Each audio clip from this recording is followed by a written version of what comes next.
The world has its eyes on Eastern Europe as fears of a Russian invasion continue to grow. For months, Russia has amassed over 100,000 troops around Ukraine, some 30,000 of which are currently in Belarus as part of a joint security drill.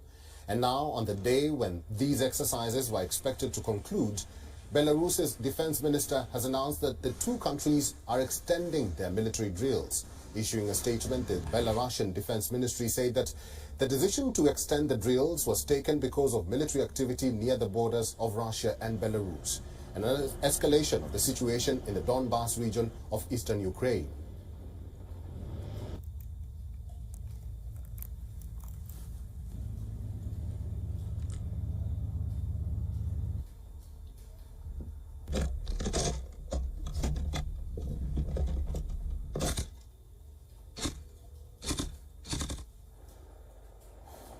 Analysts say that Moscow's decision of extending the drills will be seen as further tightening of screws on Kyiv. It will also add to the fears of the West, who have warned of a Russian invasion into Ukraine. Now, all of you would have watched a short clip, right, from this channel called WION. So I just want to give credit to this site, WION, which talks about the, the tension, right, between Russia and Ukraine. And all of you will have what's happening, but maybe let me just show you a slide, right, which looks something like this, huh? So if you look at this slide, it says that Putin orders Russian troops into Ukraine after recognizing breakaway region. UN warns risk of conflict. And just now from a video, you realize that it's not really exercise. So soldiers, if you're a guy, right, those are real guns with real bullets.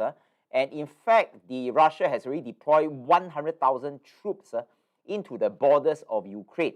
So, and the reason why I talk about this is whenever there is a war in different parts of the world, right, even though sometimes it doesn't have a direct impact on certain companies, the stock market will react in some ways. So if you look at this slide over here, right, now this is the S&P 500, and in 3rd of January 2022, right, it was the most recent high, which is at 4796 point, right, and then recently, the price has dropped to 4304. Now the drop is not a lot, it's about 10%. So in 10%, technically it's just called a correction. If it drops even further from most recent high to 30%, right, then it will be a bear market. Now I have no idea, and I don't think anyone will know exactly what's going to happen when how should I say, right, when troops on both sides really start war and then they start fighting each other. We have no idea. But I think as investors, what we can do, of course, we hope peace for the world, right? And what we can do is to really to prepare ourselves, right, in case the stock market collapse and it affects our portfolio, right? How should we position ourselves, and what is the investing philosophy, right, that we need to adopt? So right now I'm going to play another video, and this video is an in-house production, right, by Suzy as well as Irfan. So what I'm going to do is I am going to share the video, right, and this video is really relevant to this correction in the stock market, because if you look at the word over here, right, the word is patience. Now it's easier said than done, yeah. But let's hear from some of the super investors such as Sir John Templeton, which is one of my role models. What do you mean by patience? And if war really breaks out and the market collapses, how do we react to it? So this is a good reminder for all of us in case the stock market really collapses and the bear market comes. So here it goes. Now I just want to make sure that the sound, everything is ready. Okay, here it goes. Be a long-term investor. Be prepared financially and psychologically to live through a series of bull markets and bear markets, because in the long run, common stocks will pay off enormously. So in all my presentations, I read some of his most famous quotes because it's a really good reminder of how he thought about the markets. The first is, bull markets are born on pessimism, grow on skepticism, mature on optimism, and die on euphoria. The time of maximum pessimism is the best time to buy, and the time of maximum optimism is the best time to sell. A major cause of higher prices is simply higher prices. But when the trend is reversed, lower prices lead to still lower prices, to buy when others are despondently selling and to sell when others are avidly buying requires the greatest fortitude and pays the greatest reward. An investor who has all the answers doesn't even understand the questions.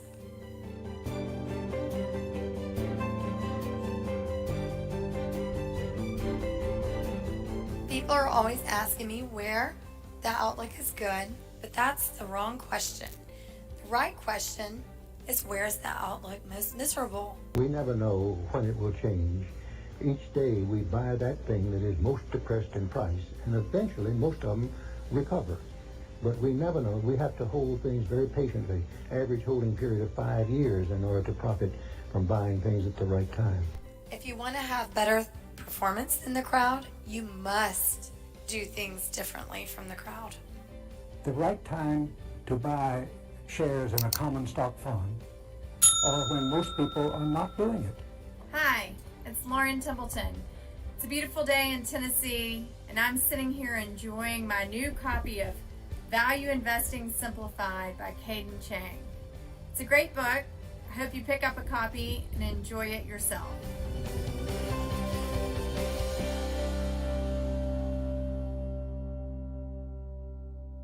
Right, especially the last part where Laura Templeton asked you all to get a copy of my book. That's the best part.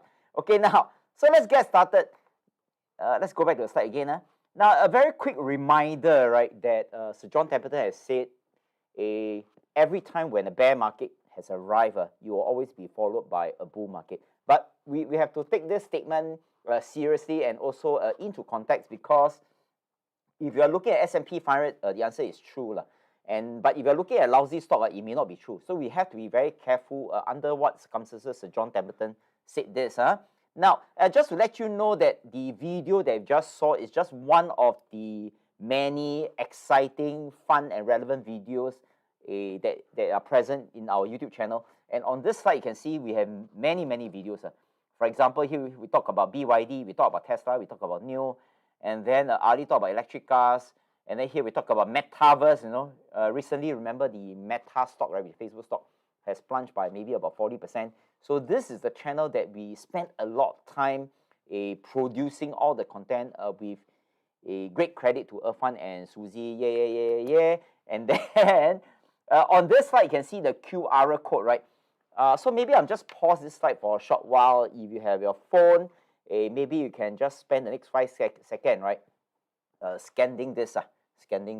So right now, I think our subscribers, we have about maybe 3,000 plus.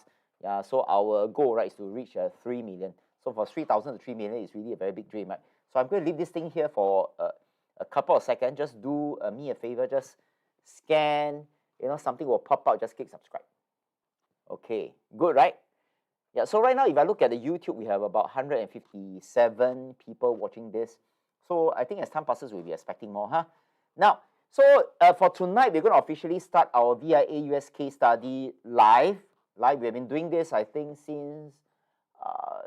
since I think mid-2020. It's been almost 2 years. Yeah, almost 2 years. Now, in the early days, we started, I think it's July specifically. So we started our first US case study live on 24th of July. And this is Dr. Naresh and this is me, and we talk about one company called Equity Brands. And the reason why we want to start this US case study subscription is because in March 2020, right, the stock market collapsed and it reached a bear market, which is 30% decline from the recent high. So we want to share opportunities and also, of course, share who is ViA, what we do for a living, and so on, right? Yeah, because sometimes in the investment world, people thought that investing is get rich quick. So I think we better share from one angle, right, at least from the value investing angle, what value investing is all about. And this is me and Alice. Alice is the accountant, and she really enjoy sharing the companies. That is on 16 August 2020. And these are some of the events that we have done. And I still remember we did one case study of Inger's Market. Yeah. So I think Inger's Market, I think, has been doing well for the past 1 year. So can I just double check the viewer, right, which is 160 of you. If you have bought Inger's Market, I mean, before the share price went up, and if you have, so-called on paper gain, right, can you just don't mind type in the chat, and then you just type what lah, in the chat if you have done well. Because otherwise, the chat is quite quiet. Okay, Inger's Market. Yeah, so today we are going to share with you one company, right? And Zhen Hong will be our analyst, will be our guest analyst for today. And the company he's going to talk about is this company called Hanes. Okay, Hanesbrands actually. So the website is hanes.com. Now, if you look at this slide, right, you can see, it's very hippie, very young, and then they are wearing some clothing, right? So what is actually this company called Hanesbrand or hanes.com? So basically, they manufacture basic and athletic apparel, so clothing under the following brand, which is Hanes, Champion. I think I only heard before Hanes and Champion. I'm not very familiar with the rest. Playtex, Bali, and Bonds. Yeah, so I'm not very familiar. So remember, their role is to sell wholesale to discount market, like Pasar Malam, all this, and department store retailer, as well as directly to consumers. They are vertically integrated. This is what they claim, right? The whole supply chain is vertically integrated, so that they can produce things at the cheap price. So predominantly, they distribute the products in America, Europe, Asia Pacific, right? And it is a very long company. It's more than 100 years old, 1901. So this company popped out, I think quite a number of months back, right?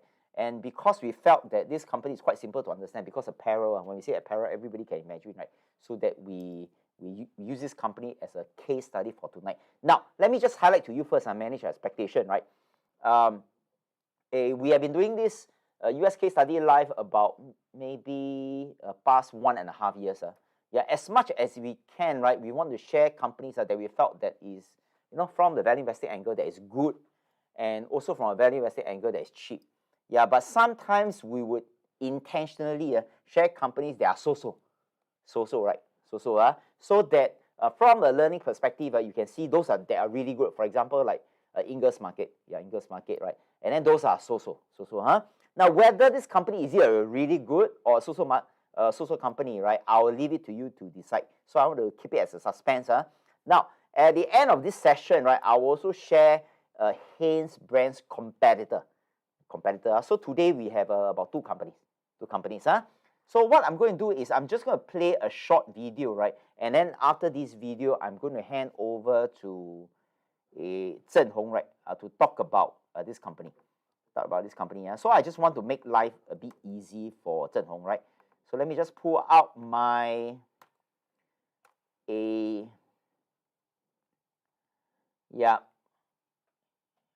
I'm going to share quite soon, right? Right now, whenever I want to play YouTube videos, there's always ad, ads. I think my competitor put their ads on my channel. So when I want to watch my own channel, I'm being forced to see them as maybe the first few seconds, right? Okay, good. So let's watch a corporate video about Hanesbrand. But just to let you know that if you watch a corporate video about a company, of course, the company will share all the good things, right? Yeah. So remember, the CEO can say about good things, the company can say about good things, but what really matters are the numbers. Yeah. So that you see, what people say and what they really produce or achieve, right? Is it really aligned? So let's look at this interesting video, quite inspiring video, what Hanesbrand is all about. So here it goes.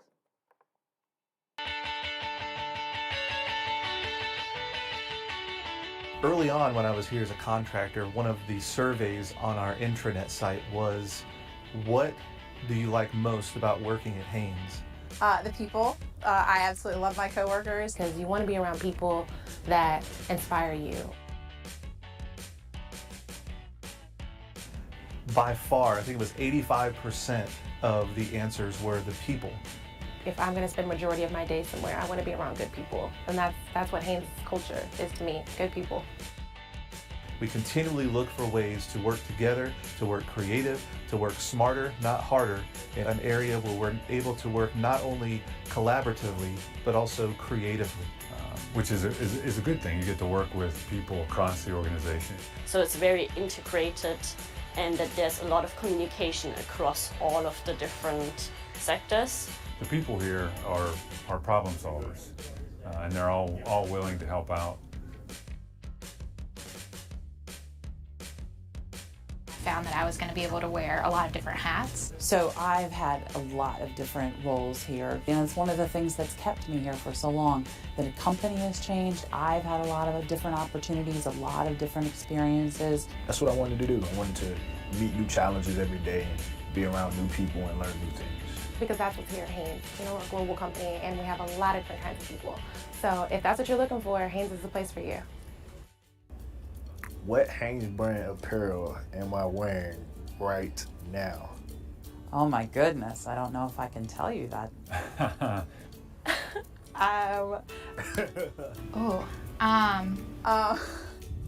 Hanes underwear. Champion socks on. I am wearing X-Temp boxer briefs.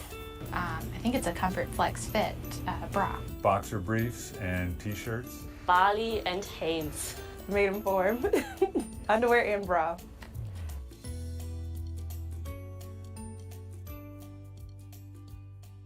Great. So they talk about the clothing. What are you wearing? Some people say underwear, boxers, brief. It's quite interesting. So at least you have some brief idea what they do for a living, right? Now, so I'm going to go back to my slides. And before I bring Zhen Hong up, right, I'm just going to read out the disclaimer. Yep, over here. So you just bear with me for the next maybe couple of seconds, right? Yep. So remember the purpose of this evening case study, right? Let me just use my pen to point. Yeah, it's solely to illustrate the application of value investing methodology because we are ViA, right? And various valuation methods in the context of real life companies. And for tonight is Hanesbrand. So for the purpose of continued learning of value investment methods and investor education. So remember, right, under no circumstances does any information provided in the case studies represent the recommendation to buy, sell, or hold any stocks.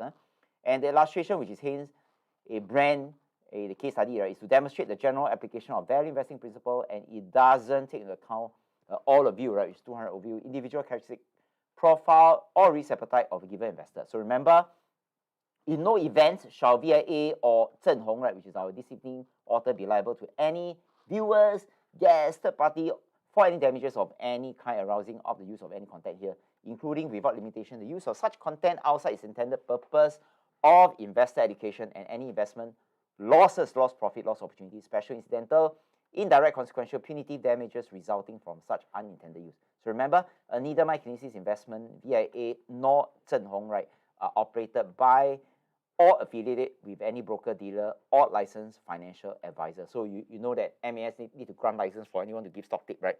Yeah. So remember, past performance is a poor indicator of future performance. Again, the information of this presentation is not intended to be, nor does it constitute investment advice or recommendation. Okay, so I'm done.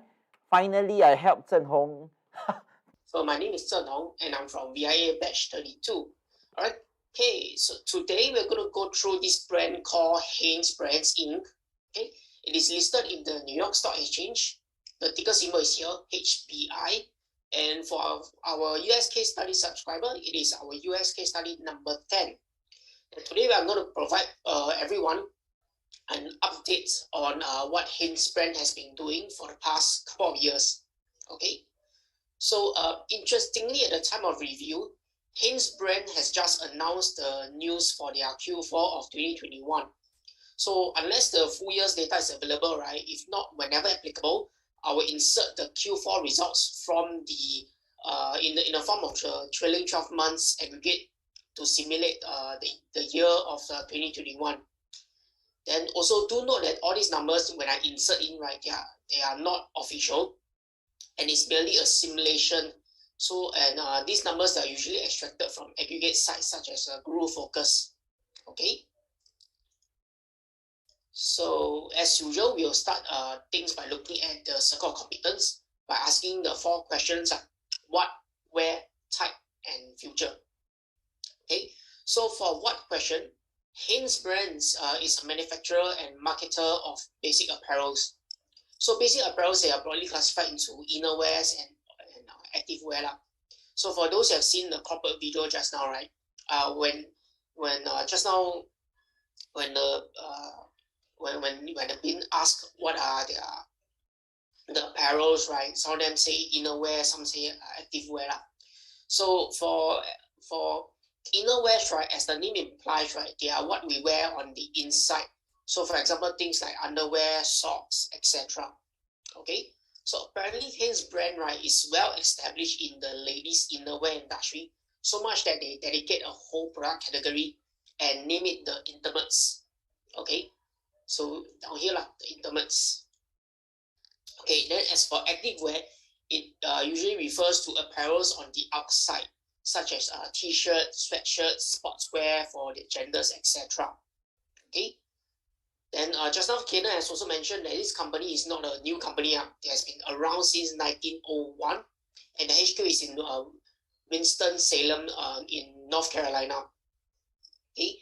Now, Hanesbrands, they claim to be the world's largest marketer and of basic apparel. And to that, they state that they are the top-selling intimates in the US. Then it appears that Hanesbrands is also vertically integrated as they manufacture their own facilities and to produce products, or that the products are assigned to dedicated contractors to manufacture. So some of their top-selling brands are Hanes, Champion, Bonds, Maidenform, Balibra, and Playtex. Okay, so you can ask, what exactly are these brands all about? So in this following picture, okay, here we can see the Hanesbrands product line. Okay, so this image is taken mainly from their website and also from their investors presentation. Okay, and moving on, okay, right here we have a couple of pie charts from their investors presentation showcasing the sales by segment and sales by category. So segment is at the top, category at the bottom. So as mentioned previously, right, Hanesbrands, they do well in the innerwear segment, and this is evident by their 41% of sales by category and 62% of sales by 41% of sales by segment and 62 by category. Okay. So according to the company's investors presentation, right, the innerwear category is positioned well in the 178 billion market. So down here, okay. So on the right, okay, right here we can see how well each of the company's innerwear category performed in different regions. So for example, US, you can see the intimates and the underwear category are 1 and 3, one and 2, sorry. Then, for example, the Australia, the underwear category is number 1, and underwear category, the intimates as well as the socks, they are all ranked number 1 in Australia. Okay. Then, right here we also have a screenshot for the activewear. So the bar chart below shows the growing consumption per capita for the decade. So right here, I know it's a bit small, but if you can see, it's 2012 all the way to 2019. Okay, and these two pictures will lead us nicely to the where question. Okay, so again from the investors presentation, we can see that Hanesbrands is indeed a global company. They have supply chains in the US and in the Latin America, as well as in the Southeast Asia region. Okay, so you can see the supply chain, mainly in US and the Latin America, the Central America area, then in Southeast Asia. Okay, as for their key market, okay, they mainly do business in the North America market, Europe, Asia, specifically China and APEC China and Australia. Okay. After that, we will move on to type. So according to our value investing criteria, right, any company with growth rates less or equal to inflation is slow growth. Any rate above inflation but less than 20% is medium growth, and any rate beyond 20% and above, right, it is fast growth. So previously, the author of the case study has calculated the growth to be at around 13% using our own in-house ViA calculator. So according to the data back then, it was to be a medium growth company. Okay, but bearing in mind that it was in 2019. So how about this couple of years, 2020 and 2021? Okay, so looking at their EPS, right? Okay, do take note, we calculate this based on EPS, okay, earnings per share. So looking at the 2020 earnings per share, it took a nosedive all the way down to the negative region. Okay, so normally based on the value investing methodology, right, this would have been a dead end, and we will end this analysis straight away. Okay, as we will not be established, we will not be able to establish any type of calculations moving forward. But again, this tip we must always investigate to find out the reason. And that is for 2020. How about 2021? If 2021 shows recovery, then we can take this into consideration. Okay, but for now, let's KIV all this first up. Okay, and luckily in the Q4 report of 2021, right, it shows that the company is able to bounce back with its EPS swinging back in a positive region. So you can see here the earnings per share highlighted in yellow. It's a bit small. Okay, in 2020 and 2021, there's a change. Okay. So by plotting the latest unofficial numbers, right, we have the EPS graph as shown on the top down here. Okay. Then using that as a reference, we have a unique situation where the resultant is a negative growth. And this is because the starting EPS is higher than the ending EPS. Therefore, the result is negative, and ironically, we have to classify Hanesbrands as no growth at the moment. Now, I'm sure every one of us will be worried and want to know why is there such a big slump. So, as mentioned previously, we'll hold our horses for now, and I'll walk everyone through the findings later in the quantitative portion of this update. Okay, for now, let us continue with the qualitative portion. Okay, so after type, right, we'll move on to the future plans. So I suppose this part is very crucial, as we have just caught a glimpse of the not so favorable earnings per share, and we want to know what the management has decided to do to remedy the situation. So today, right, in the investors presentation of 2021, the management has highlighted 4 pillars of areas that they want to focus on and 5 initiatives or actions to undertake. Okay, so from now until more, right, I'll be showcasing images taken from the investors presentation, and it is a good pictorial representation of what the management has laid out for the company. So these 4 pillars are grow their global champion, reignite innerwear growth, drive consumer-centric, and focus on our portfolio. Then the initiative, the actions to take to put these pillars into fruition, right, are that they want to engage in winning brands and product, supply chain segmentation, simplicity, technology modernization, and winning organization and culture. Okay. So for the first pillar, right, grow global champion, right, as its name implies, right, is basically growing the champion brand on a global scale. Okay, so Hanesbrands, they want their champion brand, right, to be in a better position come 2024. So the reason is that the management has identified that there are untapped potential in the global market in this segment, especially when the apparels resonating to sports style trend tends to have a dull perception by consumers. So they want to break away from this stigma, this perception, and decided to focus more on stylish individuals, trend lovers, as well as fashion connoisseurs. Okay, that the way to do that, right, is by creating compelling products that can appeal to those audience. So basically, they want to appeal to trendy people, okay, so as to sell their champion brand. Okay. Next is the reignite innerwear growth. Okay, this one is very self-explanatory. Hanesbrands, they want to revitalize the innerwear market after the turbulent pandemic years. Okay.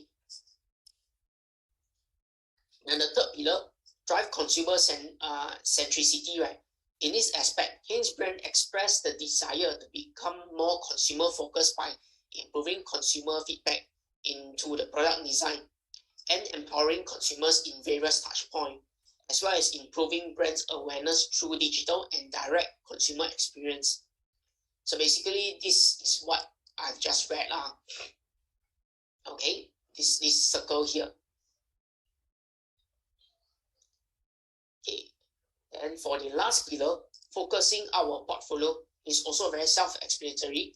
The management wants to keep investing into key markets through their global brands. They also want to streamline their product range by reducing the type of product offering.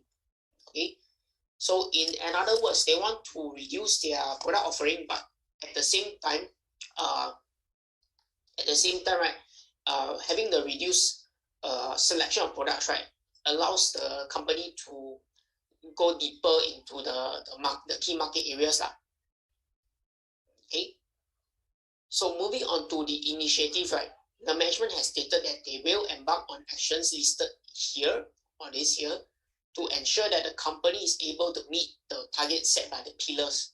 So as investors, right, we will want to see the management tread carefully and steer the company past the troubled waters lah. Okay, so now we'll move on to the moats and identify the competitive edge for Hanesbrands. Okay, so the author of the case study had previously identified 2+1 plausible aspect of the moat. So first up, we have legal protection in the form of trademarks. Hanesbrands in their annual report state that the company has literally hundreds of trademarks, which the company has aggressively protect from encroachment. Okay, so to the company, right, to that the company has an evergreen active program to ensure that the registration, renewal, protection, and maintenance of trademarks. Okay, then the management also stated that while their products have innovative features, right, they do not regard their business to be solely gated by patents. Instead, Hanesbrands withhold proprietary trade secrets, technology, as well as know-hows. So what this last 2 points basically meant is that rather than openly sharing their secrets to the world, right, and getting monopoly in the form of patents, right, okay, they choose to withhold it. They don't want to share. They don't. They hold on to all this information as trade secrets. So one example, a famous example that does all this, right, are like KFC or Coca-Cola on their formulas. Okay. So then the second competitive edge that we can see, right, is through the economies of scale, and this is very obvious through good distribution network established by the company lah.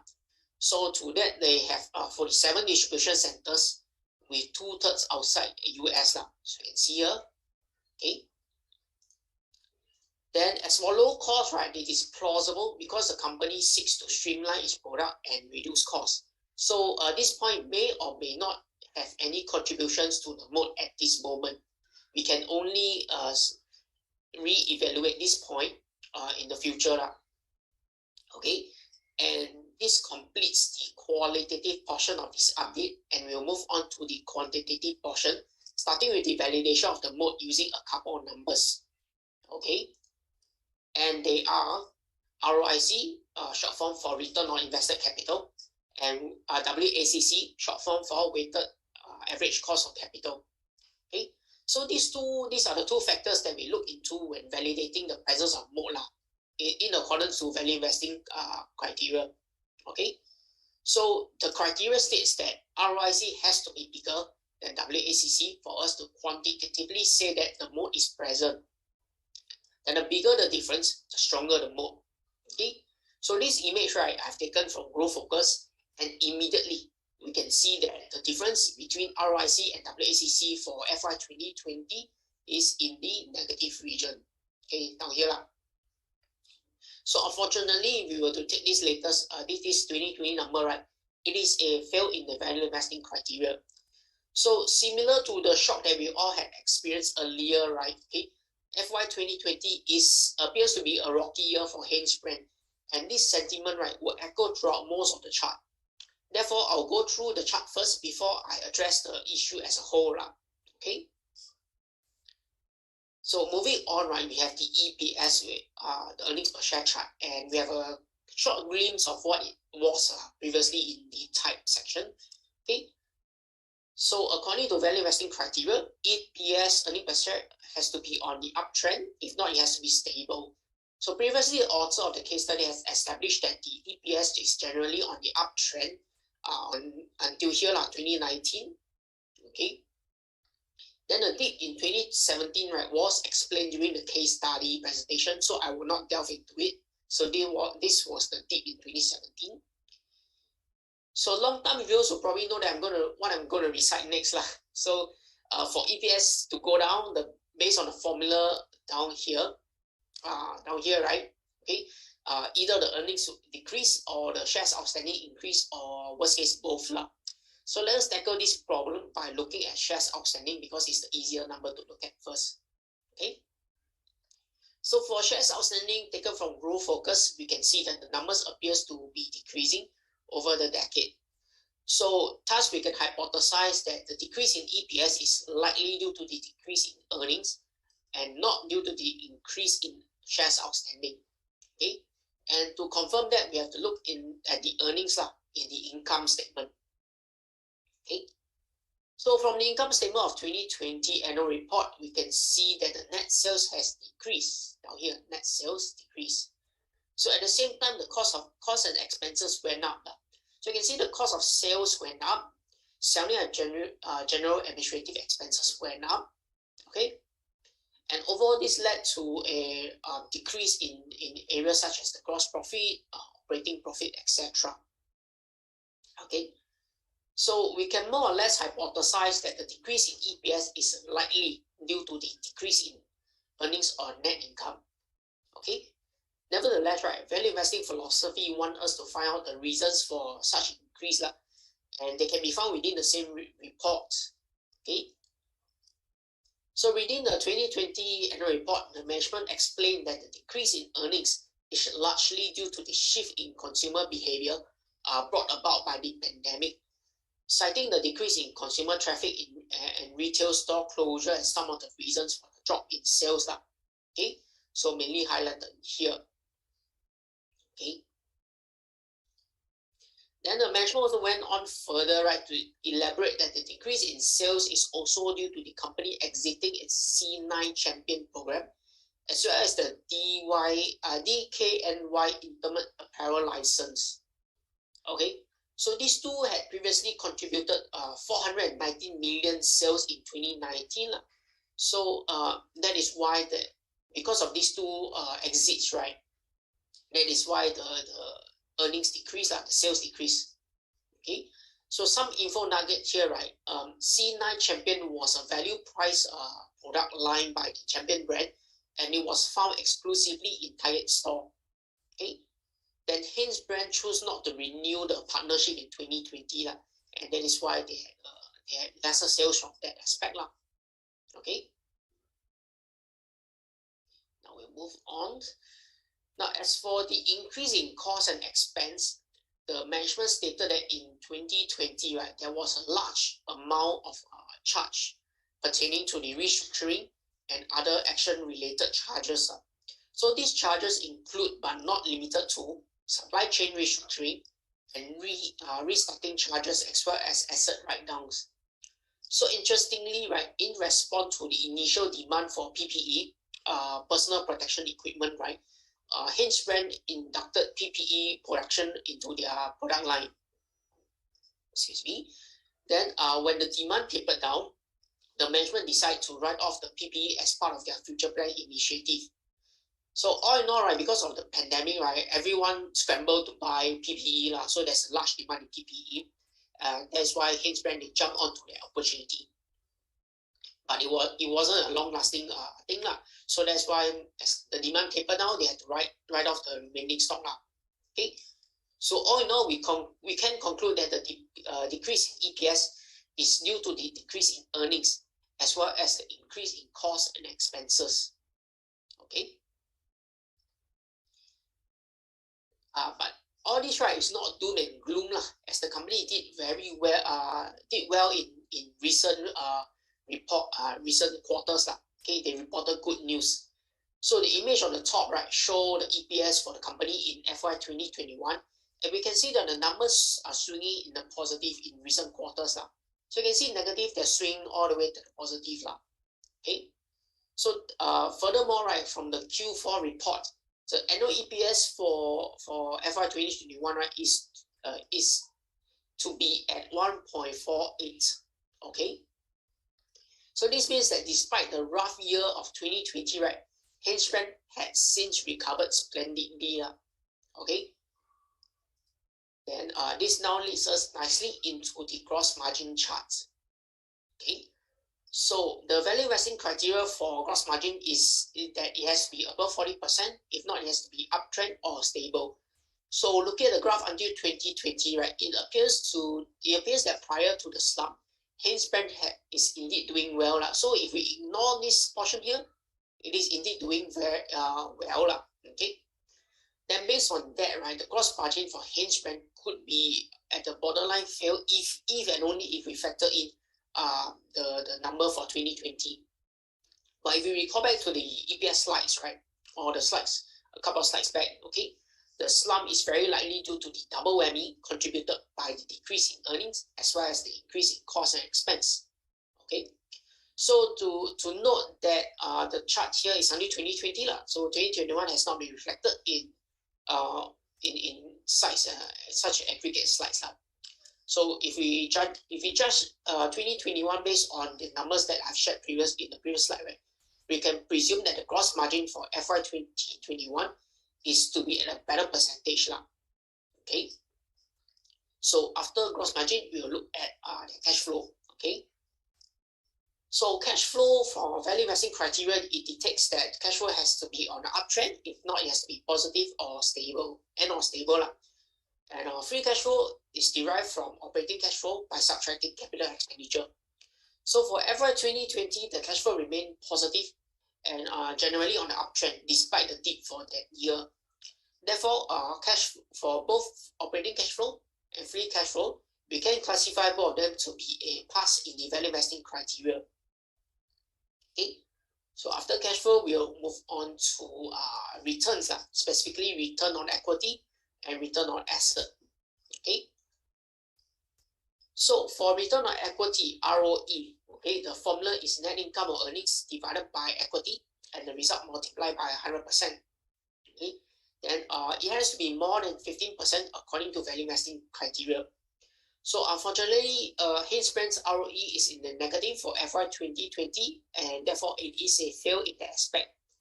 Okay, for ROE to decrease, either net earnings or income has to decrease or equity increase. Then previously we have established that the net income or earnings has indeed decreased. So our main concern would be to look at the equity on the balance sheet.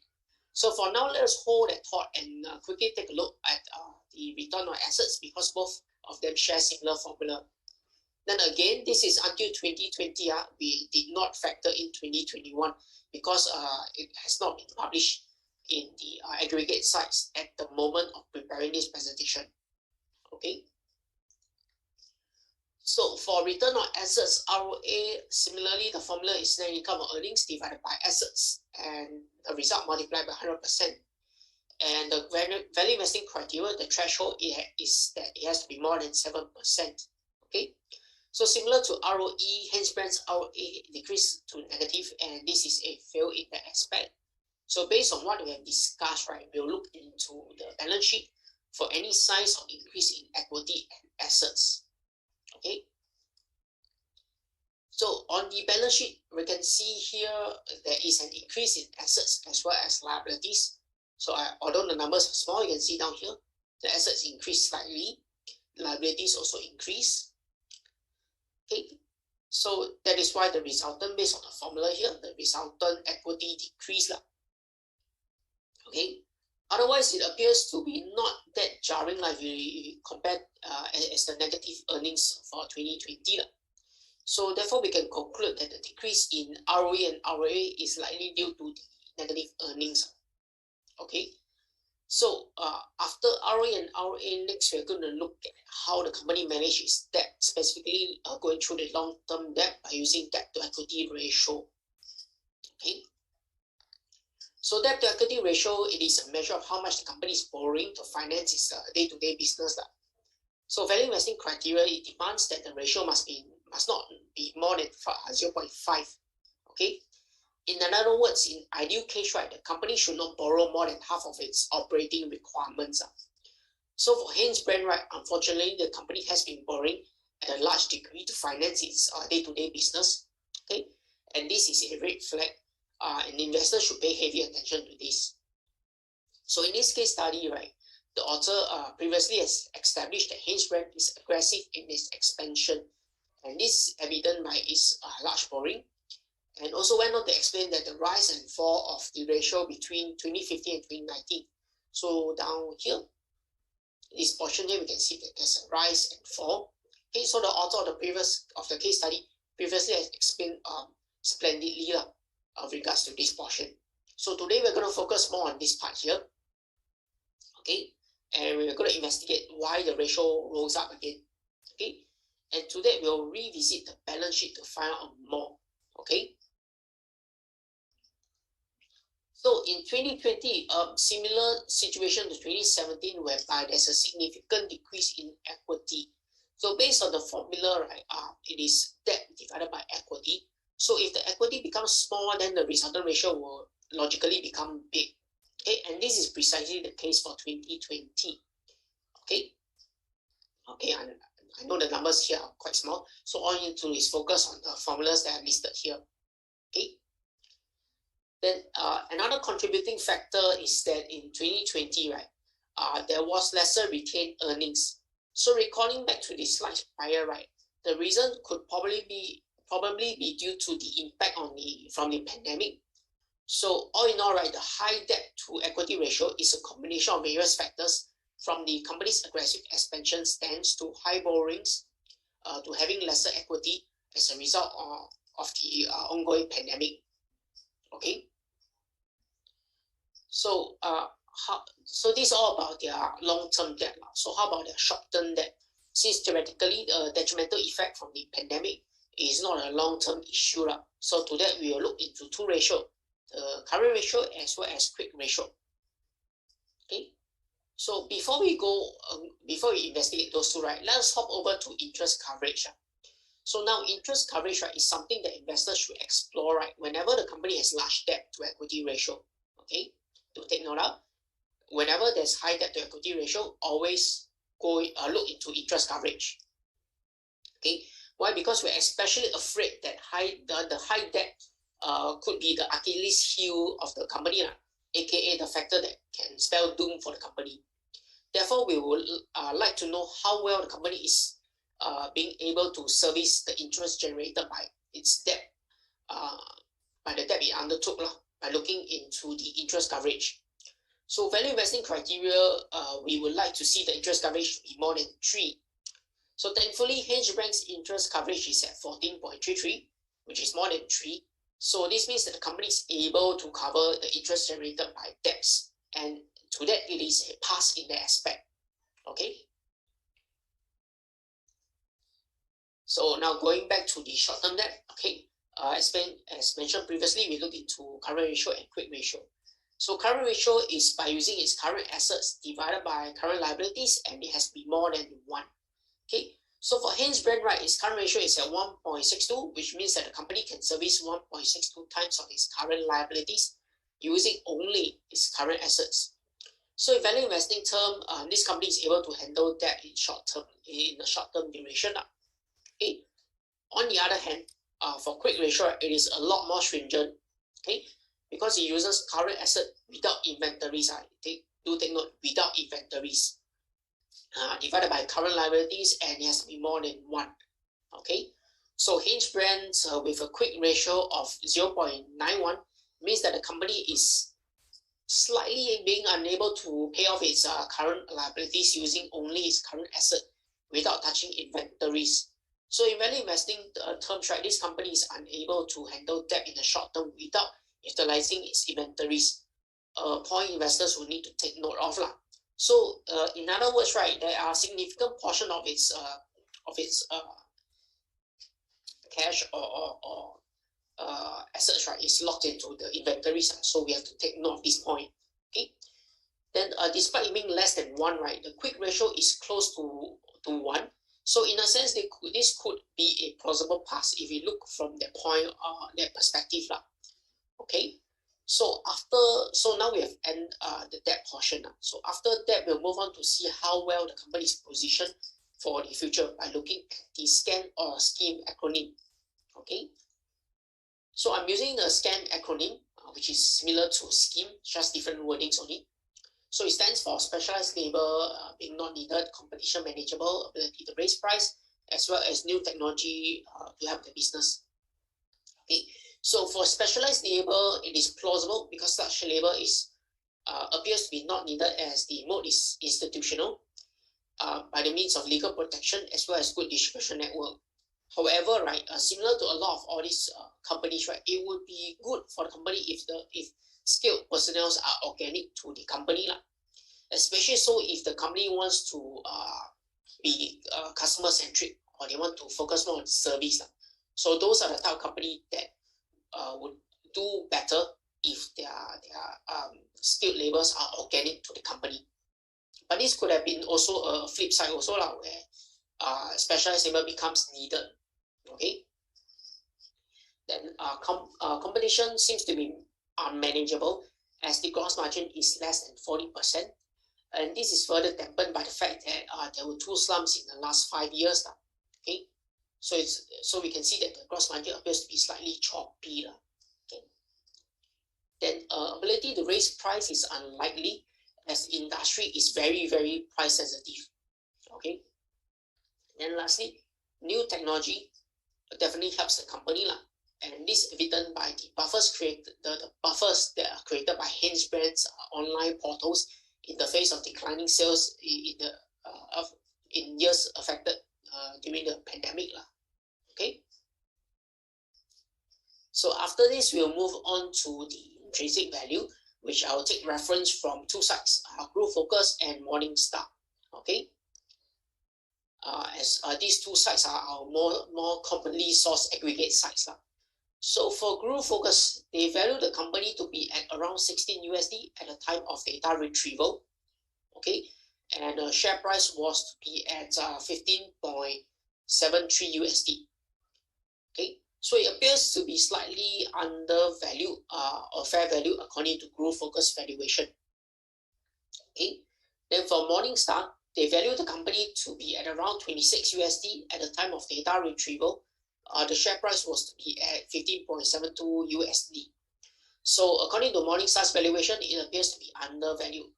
Okay. So a point to note is that all investors should generally exercise prudence, right, and refer to additional valuation methods and methodologies before deriving their own conclusion in accordance to value investing philosophy. Okay. So after the intrinsic value, we will move on to the last part, which is where we talk about the possible risks and mitigations for interested investors. Okay. So there are a couple of them. So firstly, we have the ongoing pandemic, which hammered many if not all retailers. Okay. So Hanesbrands was or rather still under the mercy of the pandemic at this point in time. So the repeated opening and closing of retail outlets dampened operation momentum of the company. And thankfully, right, the company has various online channels to mitigate this as the shift towards online shopping was observed. Okay. Then next we have the indebtedness of the company. So indebtedness is a term, is a financial term, right, which talks about how high or how much debt the company is taking on. Okay. And unfortunately for such indebtedness, right, there wasn't much in mitigations other than investors being vigilant in the aspect. Okay. So this because, right, in the last decade, right, Hanesbrands has been very aggressive in their expansion strategy and undertook significant debt. So despite being able to pay off the debt to some degrees, right, the debt to equity ratio is still above the value investing criteria. Okay, the equity had also shrunk in recent years, and this adds to the compounding indebtedness. Okay, thankfully in the short term, Hanesbrands' current ratio is decent, and as value investors, we desire to see the company manage its debt better, hopefully drive the debt to equity ratio down to less than 0.5.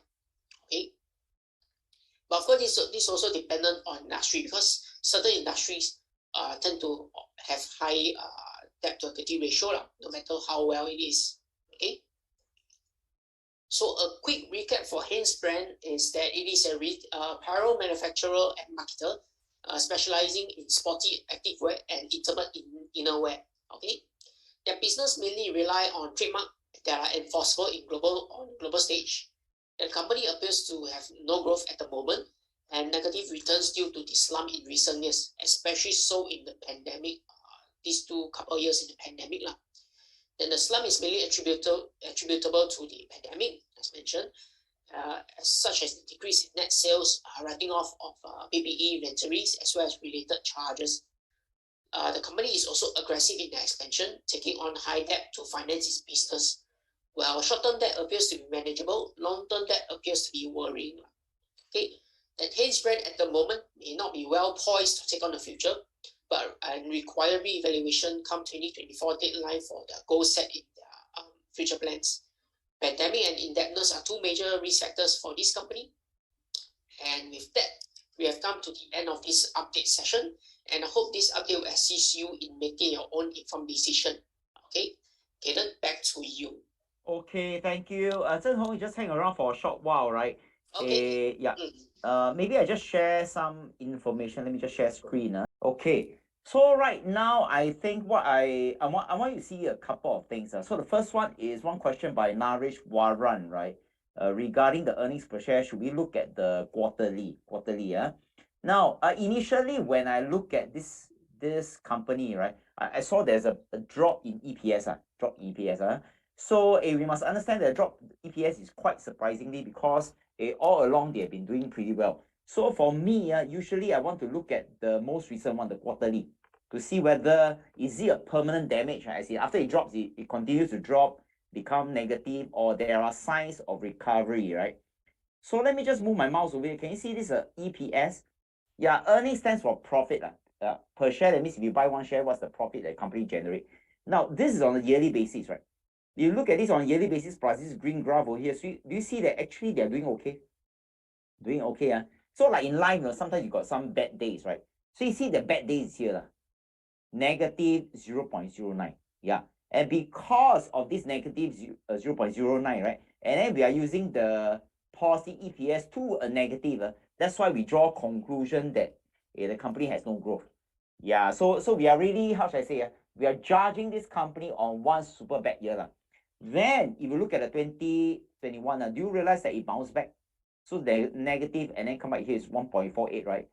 Yeah, 1.48. And then you look at the quarterly, right? Can you see here is negative? And then slowly it recovers, 0.37, 0.42, 0.5. Here they're still, luckily it's still positive. So because these are quarters, right, you have to lump it up to form 1 year. Form 1 year, Yeah, so this is a bad year. And if you take this as the number, right, for judgment, then it looks bad. But if you look here, there are signs of recovery, Signs of recovery, yeah. And then the signs of recovery are still not that bad, because this one, they recover back into their 2018's earnings per share. Yeah, and which is the second highest, because the highest is 1.57, right? Second highest is 1.48. So that's one. So that earnings per share is talking about the company's profitability, right? But just now, Zhen Hong highlighted the high debt. Now, what do you mean by debt, right? It's as though, for example, if let's say your salary is maybe 4-5K, but you go and buy one super big bungalow, right? Then you will get yourself into trouble, which is high debt, And this debt, predominantly we're looking at long term. So in terms of long term, they really have high debt. But let's look at the short term, right? Let me just control find. Short term, we look at this thing called quick ratio. Quick ratio, Quick ratio removes the inventory, right? And if you look at the latest one, the quick ratio, so. Ideally, we want it to be more than 1. But if you look at the past many years, it appears that their quick ratios is around that range. Yeah. It doesn't exceed 1. So remember, quick ratio, we remove the inventory, right? And then the inventory is T-shirt. And if we want to see this company's quick ratio in comparison with other companies in the same sector, right? Are they good? Are they bad? So I'm going to click on this button, right? Sorry, I'm supposed to click on this button. So something pops out, and I'm going to scroll down right to the bottom so that you can see some relative, right? Yeah, relative. So if you look at the quick ratio industry distribution, it's on the left side. We want it to be on the right. Yeah, on the right. So in other words, in terms of quick ratio, not so good, huh? So in other short term, they may like barely, cover their short-term liability. So not so good. If this red bar is here, it's even good. So in other words, if you look at the profitability side, right, and the efficiency side, they appears to be okay. But the debt one is an issue. It's an issue. Ideally, we want the company to be perfect everything. Yeah. So the short-term debt in terms of quick ratio, not so good. Okay, just barely make it, right? Debt to equity ratio is high. It's high. So Zhen Hong, there's one question. I see whether you can answer this. Now, is the very high debt to equity ratio of this company due to their expansion through merger acquisition? Just now you talk about expansion, right? Yes. Yeah, maybe can you do a quick recap? I just stop share, right? Yeah. If you want, you can share the slides again. It's mainly on their let me just check out. Yeah, your slide is at the last slide, you see? Yeah.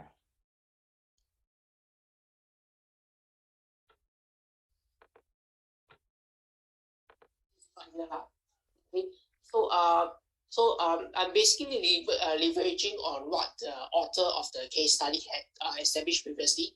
For Hanesbrands, right, they are aggressive in expanding into the key market areas. So if I were to go back here to this part here, where let me just find the global area. Okay. Yeah. Okay. So if you look at here, right, initially they are focusing on US, Europe. Okay, it's only in the last decade that they all go into areas APAC, go into China and Australia, and especially for Australia, right? If you look into this portion here, right, they sorry down here, right, they highlight Australia to me because it's one of their new market areas, okay, and that's why they have to take on that to expand into all this market lah. Yeah. Okay, so back to Stephen, right? Stephen, in other words, they really borrow, right, to for expansion. Yeah, so ideally, right, we want a companies where earnings per share goes up, cash flow from the day-to-day operation goes up, right, and then the debt goes down. But their debt is really huge. So maybe I could just support Zhen Hong, right, by sharing with you one slide, Yeah. Now, if you look at this graph over here, right, remember their quick ratio is on the left, which is not good. We want it to be on the right, but they are on the left. And then if you look at this debt to equity ratio, right, we want it to be on the left, but they're on the right. So they are always on the wrong side. So in short, everything looks okay, right, except the managing of short-term debt in terms of the quick ratio as well as the debt to equity ratio. So this is no good. Now, so if you see a company like this, so what does it mean, right? So we have to ask ourselves, a company can only take on really high debt, as in debt to equity ratio more than 0.5, right? Provided their cash flow is consistent. So in other words, their cash flow will come in. Good times, bad times, their cash flow will come in, right? Yeah, so that when the cash flow come in, then they got cash to pay off the interest, right? Which are generated by the debt. So if we look at this cash flow from operation, if I move my mouse over here, right? You see this tiny little, maybe let me just zoom in, right?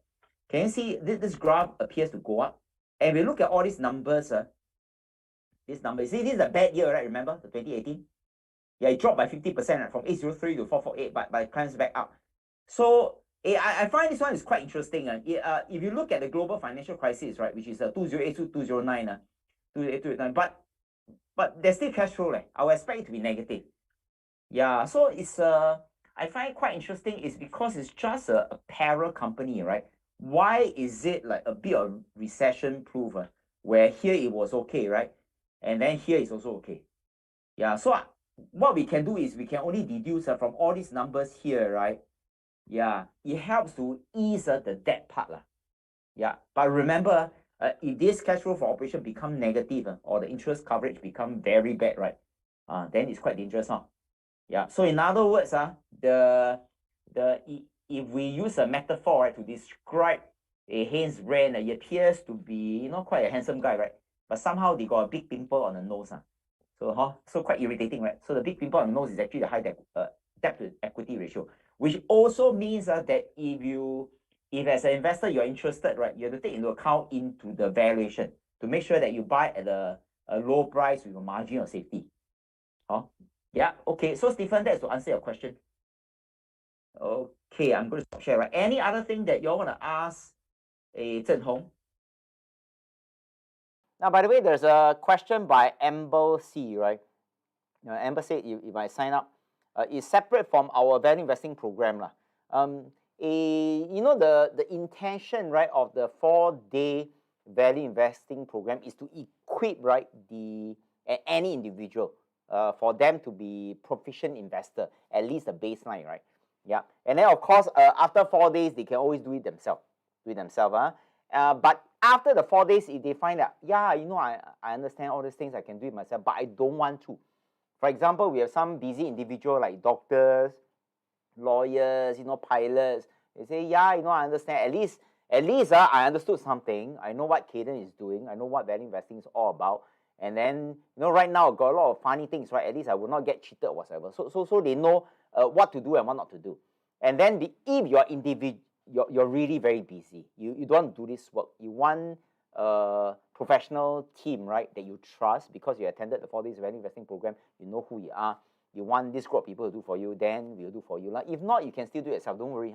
The 4 days value investing program is still, it will definitely suffice, right, in terms of making you a better investor. So that is to answer Amber's course. Yeah, so maybe the team member can still post the link, right? Yeah, post the link. Yeah, so we have about 155 people here. So let's get started, right? Let's get started. Now, as promised, after the break, I want to talk about comparative analysis. Now, just to let you know that in the value investing world or in our 4 days value investing program, if you have already graduated, if you want to buy a company, you cannot see in isolation. You always want to see this company in comparison with other things. You know, it's like you want to date a guy or date a lady, right? You cannot just see this girl and then don't see the rest. Yeah, so your whole universe only one person. You know, it's natural human being. You want to do some comparison, right? So let's do some comparison. Now, but remember, right? We need to take into account that this Hanesbrands, right, has really a bad year in 2020. So all this data are pulled out until 2020. But if you put in 2021, the numbers are actually far better. So in other words, whatever number they see here are the worst numbers that you can see for Hanesbrands, right, for the past maybe 15 years or so. Okay, ready? So let's do some comparison, right? Now, these are some of the companies. Under Armour, you will know. Levi's, you will know. Ralph Lauren, you will know. Now, the rest, even I myself, I'm not so familiar, right? Like Oxford, I have no idea what's this. VF Corp. Interesting, but it's okay, right? So tonight, not only you will learn more about Hanesbrands, right? You will learn additional other 9 companies to see whether the remaining 9 companies are a big deal. Now, in order for a company to have a durable competitive advantage, right, this number, right, must be bigger than this number. Okay, so in this case, do you see 14.7 is bigger than here? Yeah, so based on value investing philosophy, it's a pass. But when we say pass, we want to pass. We want to really the super pass, right? Yeah, Preston Cole has, hi Cayden, I've subscribed, so only by tomorrow. No. Tonight you should be able to access. So I will let our teammate contact you. Tonight you can access it. No need wait tomorrow. We are quite high tech one. Tonight you can access. Yeah, so let me just continue. So you can see, right, this number bigger than this by 6.89. So all this company has a mode, but we want to find the best of the best, right? So I realized that this KTB sounds like KTV, right? But it's actually KTB. Plus Levi's, wow, not bad, right? They have a mode, but the number appears to be bigger, right, than this Hanesbrands. Now remember, we are taking worst of the worst data from Hanesbrands, right? And then in terms of growth rate, these 2 companies has growth. Now the reason why here is 0, remember Zhen Hong say, because the bad year, right, it drops. That's why it's 0. So it's a bit unfair. But if I'm able to do this case, or if we're able to do this case again, maybe 1-2 months down the road, the data will be much better. Okay, net margin is quite thin. Usually their net margin is about 7 to 8%. But remember, we are like penalizing them on a bad year, right? So maybe I show you this chart. Now, if you look at this chart, you realize that their margin, right, in the early days was about 3. Then on average, most of the time, right, is about 7 to 9. Now, let me explain what is net margin. Now, let's say if the net margin is 7%, it means that if the company makes $100 of revenue, right, they get to keep $7. $7. Now, if you have a net margin about 10-15%, it's considered quite good already. So they are on a low margin business because it's a clothing business. So what I did, right, is as long as they are the top 3, right, in any of the category, I'll shade yellow. So if it's 1 yellow, it's 1 point. If it's 3 yellow, it's 3 points. This is a very blunt instrument. It's not a perfect instrument. So at least comparing with the rest, you will see, as of this table, right, it appears that this number 3, who's this fella? Columbia Sportswear appears to be the best so far. But remember, right, we cannot touch the leg of an elephant and then say it's a tree trunk. We need to touch other parts to make sure that we have an overall big picture, right? Now, so let's look at other numbers. Yeah. ROE and ROA, right, without going to the technical part, it shows how efficient, right, the company is making money. Yeah, the bigger the number, the better. So the top 3 numbers is this. Top 3 numbers. But I question this 166. I suspect there's some error. But anyway, so here, ROA, right, efficiency of a company making money. So these are top 3. Yeah. Quick ratio, remember just now Zhen Hong has shared, right, is the company ability to pay off short-term liabilities. So we want it to be more than 1. So again, we pick the top 3. Debt to equity, the lesser the better. So this is actually quite good. Under Armour really has low debt. And Columbia Sportswear also has a low debt. Oxford. Yeah, so we give points. 2 yellow sell, 2 points, right? And then the rest we give it some points. And then what I did was I take all the points over here, add up the points over here, and then we end up with the points. So of all these, I realized that HBI, right, there is no ranking. But remember, right, to be fair to Hanesbrands, is because this data is one of their worst year. But it's okay, right? And my intention of continuing sharing this is are there any other companies that we can look at other than Hanesbrands, so that by the end of this session, other than knowing HBI, right, in which we know that 2021 they're actually recovering pretty fast, but do we have any other companies to invest in addition to HBI? Now, so when you look through this, and it's also a typical process that I go through, right? Every time I found one company, I want to compare the rest, and I want to find the best of the best. So when I look at this, do you realize that this fella, right, 6 points, Columbia Sportswear. By the way, Columbia Sportswear, are they in Singapore? Never see before, So I'm not very sure. Columbia Sportswear. But 6 points, 6 points. And then there's a 3 point over here, right? 3 point. 3 point is, Columbia Sportswear, is it the one that sells tracking one? Tracking one, right? Yeah, tracking. So have I remember, I think I went Gems, I saw Columbia. So I think all their footwear is all for outdoor, I think. It's all for outdoor, right? Yeah, sportswear. I think it's slightly different from like Nike or whoever. Theirs is more rugged. Yeah, and then Levi's. Then another 3 point, right, is this Contour brands. So what we're going to do next, later we're going to look at these 3 companies, right? In addition to HBI, out of these 3, can we find another investing opportunity? So today you got 2, right, instead of 1. Steph, sorry, Steph, you say yes, right? Just now I pronounced your name wrongly. Just like I saw Stephen Chia, right? Then after that, Steph come out, I auto shortened. Yeah, it's okay. So sorry, Steph. Glad that you become a subscriber. You never get angry with me, right? Okay, so let's look at the company relatively, right? Yeah, hiking goods. Hiking goods.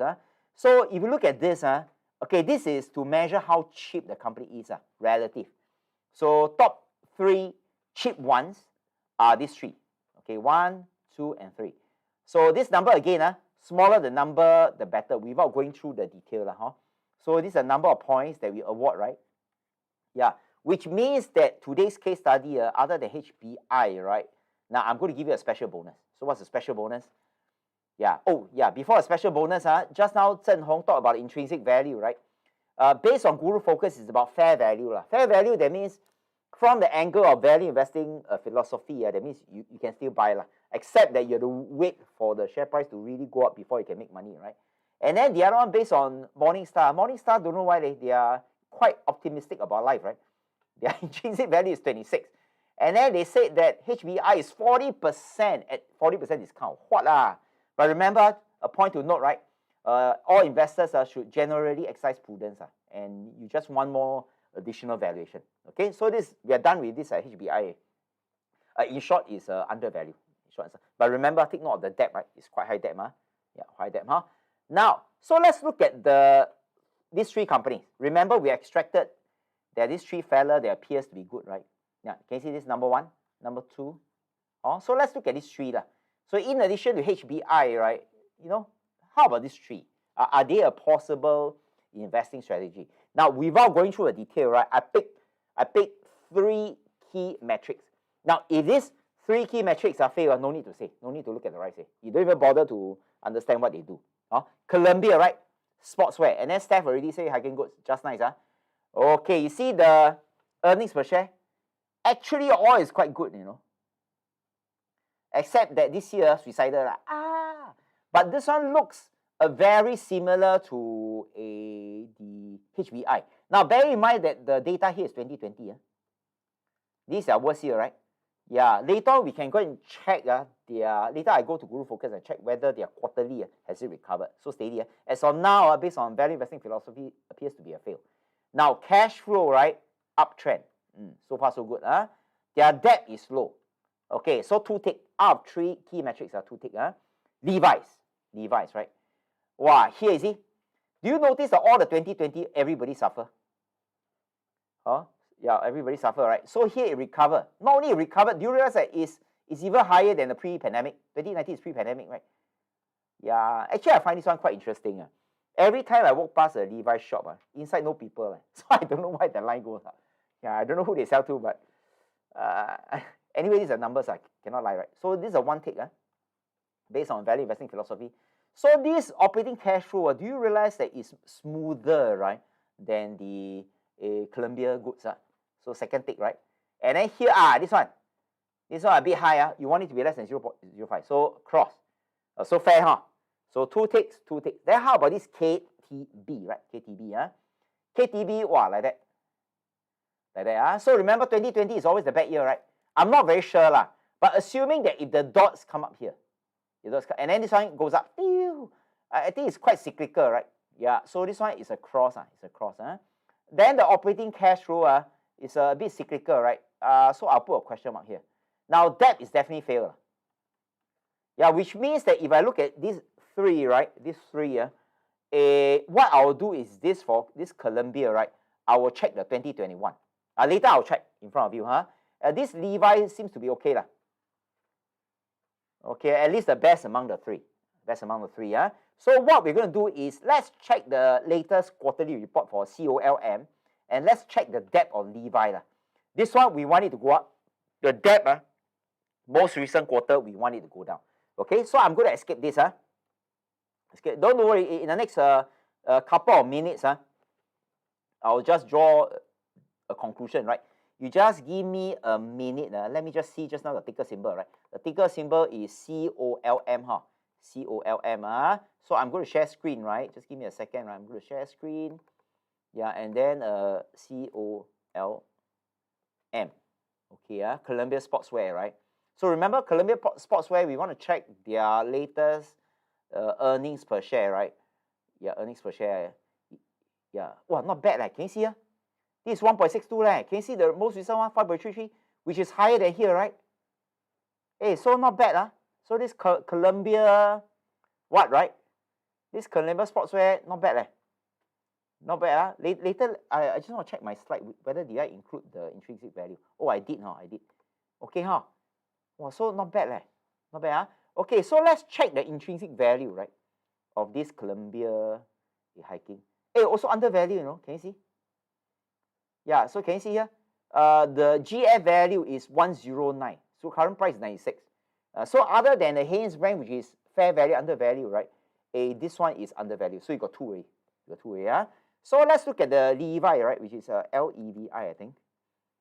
Yeah, Levi straws. So remember, we want to check the debt because everything looks nice, right? Yeah, we want to check the debt to equity to see whether their debt really dropped. Okay, so you see here, Here, right? November 2020 is, it's really high. Oh, it dropped. It did drop, but it's still high. It's still high. So so lah, not that good. We want the number to drop. Yeah, number to drop, but it's okay. So let's look at the Levi's, right, in terms of the intrinsic value. So just now for the Columbia, right, it's already undervalued. So Hanesbrands is fair value undervalued, so the Columbia is undervalued. So let's look at Levi, right? Levi, if you look at the current intrinsic value is 21, yeah, share price is 21, so it's about fair value, just like Hanesbrands. Can you see here? Fairly valued. And then for the Morningstar, right? Morningstar, don't know why, like the world is always beautiful, huh? Yeah, very optimistic, right? I say undervalued at 17%. Yeah, but let's be more conservative, lah. So if I may come to a conclusion, right? Today we have 3 companies, right? One is HBI. HBI is fair to undervalue. At least it's not overvalued, right? And then the second one, we have the let me just go back. COLM. COLM, right? Is based on Guru Focus, is undervalued. Second company already, huh? And then the Levi, right, which is this one, right? 3, LEVI, right? If we are conservative, it will be a fair value. So not bad, huh? Now remember, right, based on Warren Buffett's definition, a fair value, from his perspective as also value investing perspective, is a purchase. Because he has one quote, right? He said he would rather buy a wonderful company at a fair price, which is this fair price, versus a fair company at a wonderful price. Yeah, so this quote said it all, right?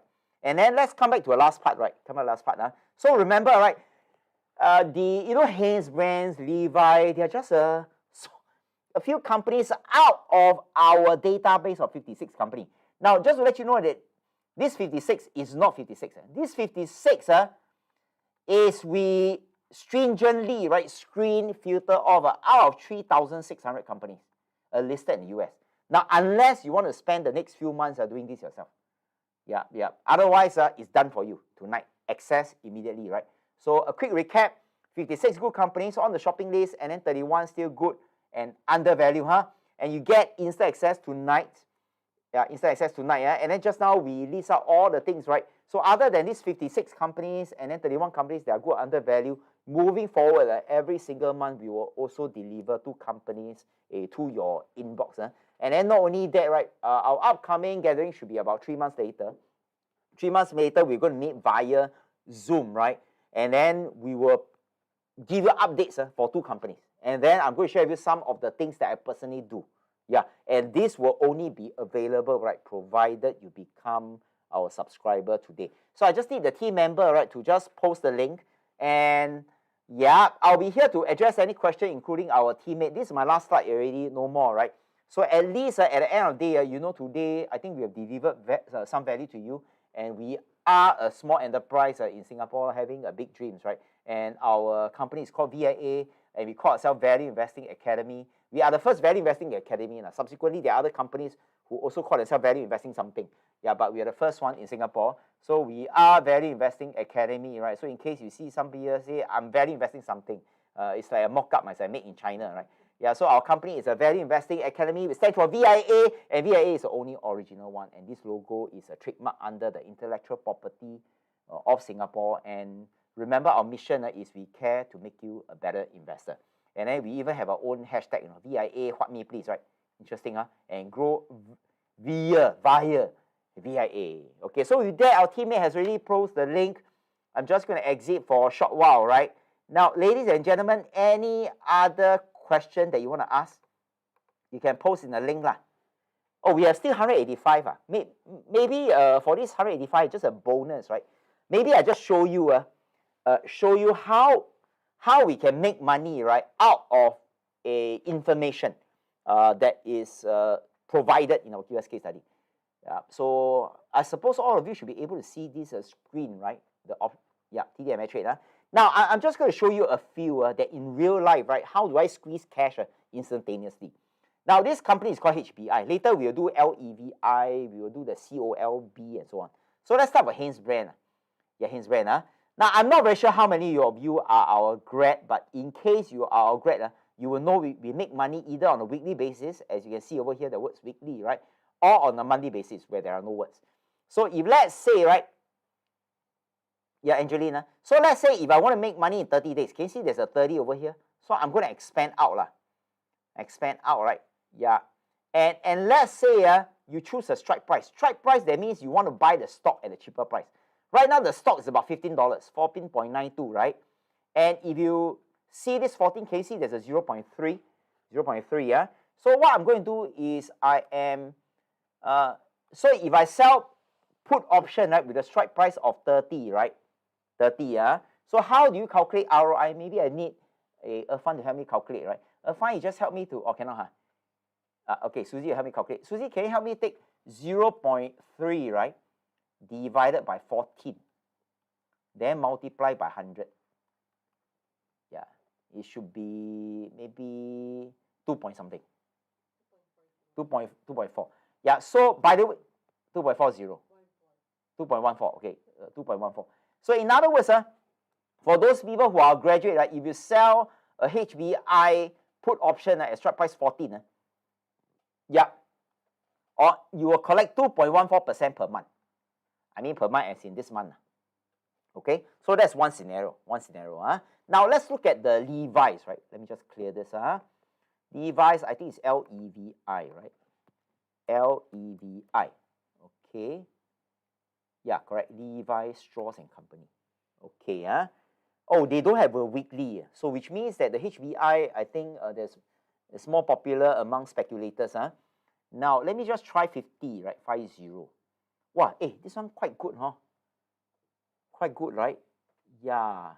Oh, ladies and gentlemen, I'm not very sure you know what I'm seeing, right? Okay. I may need Susie's help to calculate again. Now, if you look at the screen over here, let's say you are very conservative. You don't want to buy Levi's at 21, but you want to buy Levi's at, let's say, 19. So here there's a 0.4, right? So what's the ROI?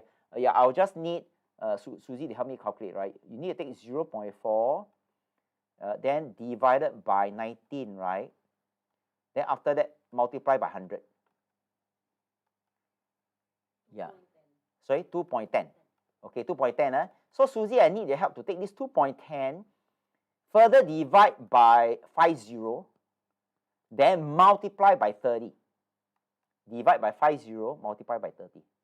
So 2.1 divided by 50, multiply by 1.26. So in other words, a Levi, right, on a monthly basis, you can collect 1.26%, which means that 1 year maybe about 15, 16%. So not bad, huh? So you can still buy. In other words, if the share price go up, you just go and buy a pair of jeans. How you cannot buy the stock, right? But you get paid, you see, 1.26%. So Steph asked the question, if company is undervalued, should we sell options or buy the stock immediately? Okay, this one based on value investing philosophy, right? If it's undervalued, theoretically you're supposed to buy. But sometimes I do two things, but this is me, right? So what I'll do is I'll buy the stock and then I'll sell put at a lower price. So in other words, I already buy an undervalued stock, right? And if the share price drop further, I further buy a more undervalued price. Okay, this is my habit, this is my hobby, right?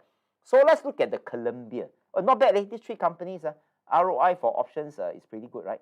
Yep, let me look at Columbia, right? Columbia, what's the ticker symbol again? Okay, COLM, COLM, right?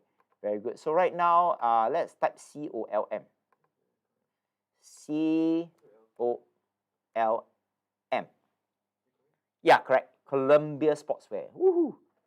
Columbia Sportswear. Oh, again, there's no weekly option. So let's look at 50.